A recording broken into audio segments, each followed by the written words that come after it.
A ver cómo nos va.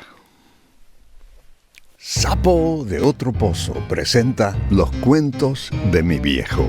Cástulo Guerra por Cástulo Guerra. Tajadas de naranja. 12 cuentos y 2 poemas de una salta de antes. Producción Cristi Risca. Asesoría Clarity Guerra. Montaje y sonido Ian Guerra. Y a ver cómo lo contamos.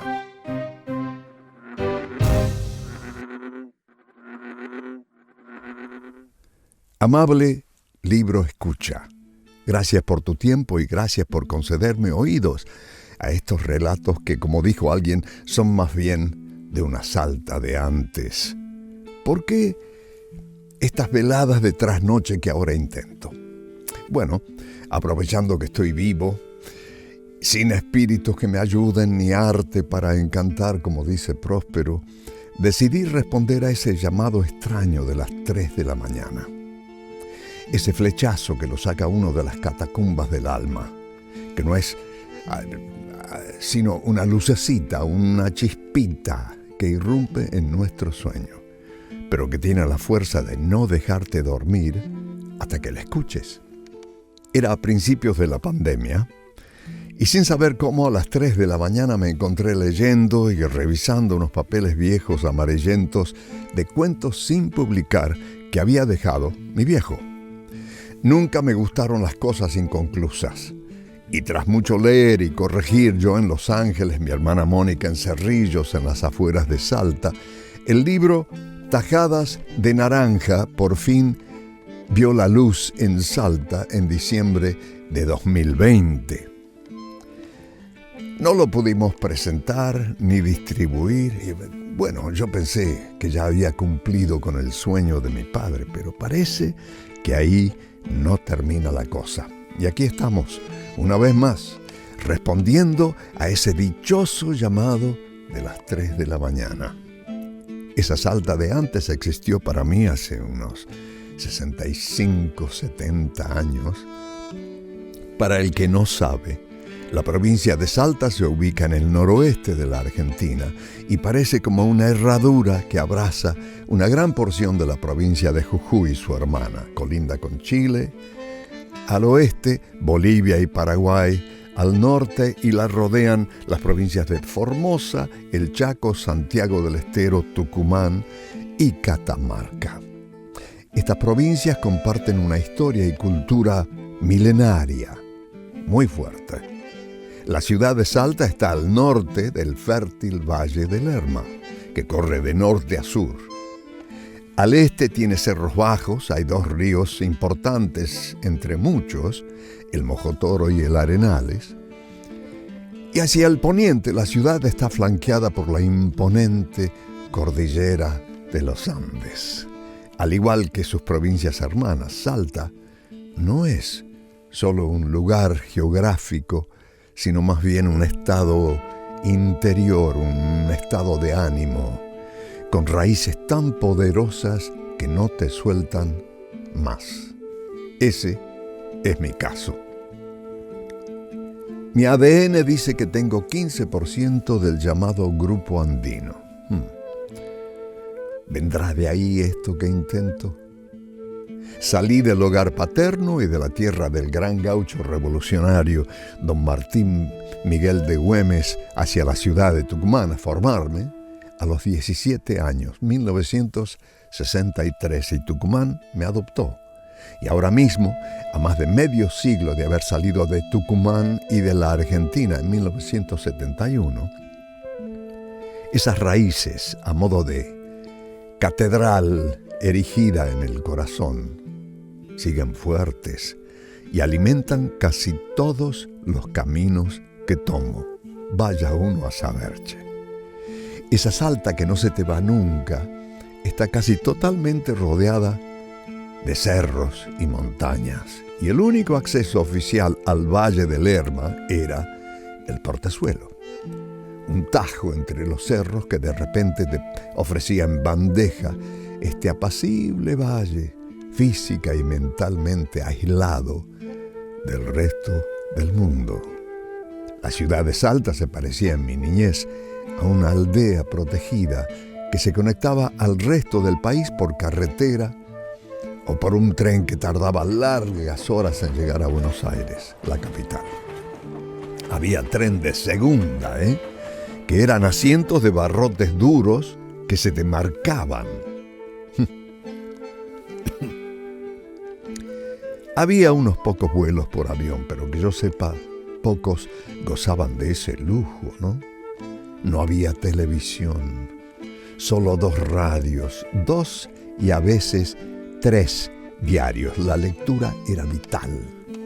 La vida era lenta y apacible, el hablar era pausado, como que había tiempo para expresarse, no había apuro.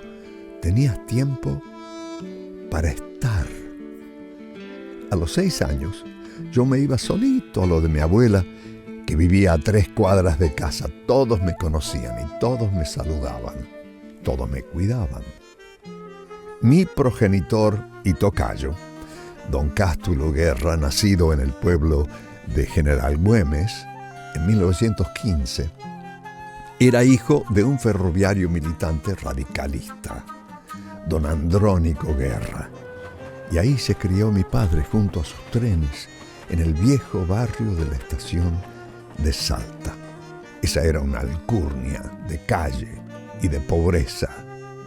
Su hermano mayor, Avelino, zurdo, boxeaba los viernes en un ring improvisado y se ganaba $1. Los 2 changos se trepaban a la locomotora e iban tirando troncos de leña que después levantaban y llevaban a la casa para cocinar. Mi papá me contó que una vez, a la salida del mercado de abasto, él andaba jugando. Sería el año 1925. Él tenía su gorrita y su llanta de bicicleta que le empujaba con un fierrito, ¿no? Y de solo estar le salió una changuita. Una señora bien vestida le dio una propina y le pidió que llevara un pescado enorme a su casa. Le dio la dirección y ahí se fue con su gorrita, su ruedita y un pescado que pesaba más que él. Llegó a esa dirección de la señora, una casa hermosa, y pensó en el sueldo de ferroviario de su papá y en sus muchos hermanos y hermanas, eran más de una docena, y sus cavilaciones de niño lo llevaron a pasar de largo la casa de la buena señora y llevarse el pescado a la casa. Había que comer. Avelino y mi padre formaban parte de la comparsa de carnaval. Y los changos salían a cantar y a bailar por los caminos. Mi papá era el Shulka, el más chico, que llevaba un collar de carretes de hilos que él depositaba frente a las casas para el óvulo de agradecimiento de los dueños. Como él me decía, había que darse la cabeza contra el suelo para que te den un poco de plata. Más adelante, a los 18 años ya jugaba de win izquierdo para el Club Central Norte de Salta. Era veloz. Como me dijo el Coco Botelli una vez, nos íbamos los domingos a verlo jugar a Bolita Guerra. ¡Qué honor! Resulta que la Ginger Beer, más conocida como Chinchi Birra, traía adentro una bolita de promoción que mi papá coleccionaba, era fanático. Y de ahí lo apodaron Bolita Guerra, que le quedó de por vida. Los no pudientes iban solo hasta 6º grado. Ese fue el caso de mi padre. Las mujeres sin recursos estudiaban cocina o corte y confección, mira vos. Ese era el caso de mi madre, que había llegado desde Granada en 1929 en barco a la Argentina, con 4 años. Mi abuela se reía diciendo en segunda porque no había tercera, con una mano atrás y otra adelante. Qué tiempo, ¿no? Para salir de esa situación sin futuro no había otra, por ejemplo, más que entrar al ejército, como mi padre, jugar al fútbol, como mi padre, y dejar que la vida te moldeara a la buena de Dios, y haciendo de todo, casarte, tener hijos. Así, mi madre, española, se unió fortuitamente a este criollo luchador como sus padres. Ambos buscaron futuros, ambos conocían lo que es ser pobre y lucharon por salir adelante toda su vida. Según mi madre y su mitología familiar, mi abuelo Pedro llevaba a su jardinera cargada de cosas para vender cada vez que pasaba el tren por la viña o el carril. Vivieron en ambos lugares, dos pueblos del campo. Y ahí lo conoció a don Andrónico, que era también maquinista del tren Guaytiquina, ese fabuloso milagro de ingeniería que buscaba llevar el ferrocarril hacia las nubes, camino a Chile. En 1945 nací yo, al mismo tiempo que le surgió a mis padres esa ilusión llamada Perón, que duró 10 años. Esto les abrió un camino fogoso, pero también muy pedregoso. En 1950, mi papá dejó las filas del ejército para unirse a las filas del peronismo. Era militante.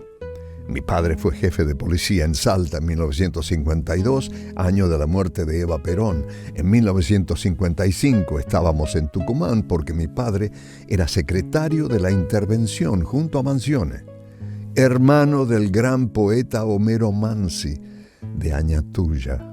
Fíjate vos. En septiembre se produjo la caída de Perón. Yo tenía 10 años. Y recuerdo ese viaje de regreso de Tucumán a Salta en un jeep destartalado y sombrío, traspasado de frío. Asumió al poder la infame revolución libertadora de los militares y eso inició años de cárceles, de privaciones para nuestra familia y tantas más, para todo el país. Yo no entendía nada, salvo que no teníamos para comer y que los militares rodeaban la casa y entraban con mucho ruido y despliegue a las 5 de la mañana y se lo llevaban a mi papá poco menos que maniatado. Eso ocurrió 14 veces. Muchas veces no sabíamos dónde estaba o si estaba vivo. Si sabíamos dónde estaba preso, yo le llevaba comida y ropa limpia. Si podía verlo desde lejos, él me saludaba con la mano en alto y me decía: «Chango, decile a tu mamá que estoy bien. Jurale que no me han pegado». Yo tenía 12 años. Yo fui testigo de esos años, de lucha, pero también de inspiración. Razón por la cual elijo hoy, a modo de experimento, contar un poco esa historia, recordarla a través de estos cuentos, de estos tiempos, de esta Salta de antes, que como guardada en un cofre está siempre ahí, intacta, viva. Me pregunto, ¿le interesará a alguien? ¿Servirá para algo? No todo tiempo pasado fue mejor, pero lo único cierto es que ese tiempo no vuelve más. Y ahí entra lo único que queda, contar cuentos, historias que dan un poquito de luz a esas cosas que fueron. Me acuerdo. Sentados alrededor de la mesa de la cocina, mi viejo se tomaba un tinto con sus compañeros y todos contaban historias, retazos de vidas perdidas, planeaban el futuro de la provincia y de la nación. Como diputado, mi papá fue responsable del proyecto de protección de bosques fiscales y de la planificación del futuro dique Cabra Corral. Y mi madre escuchaba y cebaba mates, siempre al pie del cañón, esa manera íntegra e indiscutible de estar. Y también contaba sus historias. Este trabajo está dedicado a ella, a María Sola, que emigró, se hizo gaucha de Güemes, y nos bancó a todos. Te criabas junto a tus tíos y abuelos, las maestras, los profesores, los amigos, los vecinos, escuchando historias en boca de estos pilares que eran tu mundo Salta tuvo el privilegio de ser no solo tierra de buen vino centenario, sino de poetas, músicos y creadores de la talla de José Juan Botelli, Manuel Castilla, el Cuchi Leguizamón, que fue profesor mío de historia en el Colegio Nacional. Te los encontrabas en la calle, cruzando la plaza, te saludaban. Adiós, profesor. Hola, chango. La lista es larga, con nombres como Jacobo Regen, Walter Adé, Miguel Ángel Pérez y tantos más, que a modo de generación de oro destellaron en este cielo de la patria chica. Amigo de todos ellos, mi papá fue no solo un peronista afiebrado, sino que también escribía, porque le apasionaba. Él sabía sus limitaciones y me lo decía, pero simplemente le gustaba. Ese llamado de las 3 de la mañana le quemaba, desde siempre, sin haber ido a la escuela, sin haber estudiado, escribir. Sin importar ni saber cuáles son tus quilates, si valés algo o no, me pregunto, ¿cómo reaccionás a ese llamado de las 3 de la mañana? ¿Cómo haces para esquivarle o negarte? Y he ahí una pregunta existencial. La frágil relación entre uno y la inspiración, entre uno y la intuición, entre uno y la pasión personal. Dicen que no hay que pensarlo mucho, sino lanzarse a la creación, como sea, empezar paso a paso, salga lo que salga. Y bueno, él tecleaba sin cesar. Solo después de la muerte de mi padre, me contó mi mamá que él sentía mucha vergüenza por haber sido tan pobre en su niñez. Es como que la pobreza se le había pegado a sus huesos. Y ahí nace su accionar en la vida, su lucha y su narrativa, ¿ves? La depredación de bosques, un viajante tímido, un encuentro mágico en las salitreras, el drama de los maestros de alta montaña, un jubilado suicida, la vida en un circo de antaño, una jovencita santa, un inesperado viaje interior. Mi papá fue como un arroyo turbulento, agitado, impaciente.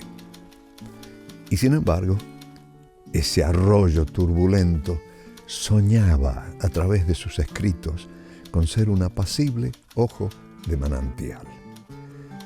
Como un tren viejo que va parando en estaciones anónimas, te traeremos cada capítulo, cada cuento, a las 3 de la mañana. Te leo, y no te vayas por favor todavía, de la introducción al libro, por si algo se me olvidó. Castro Guerra, 1915-1993. Él siempre me decía, somos una cadena interminable de cariño.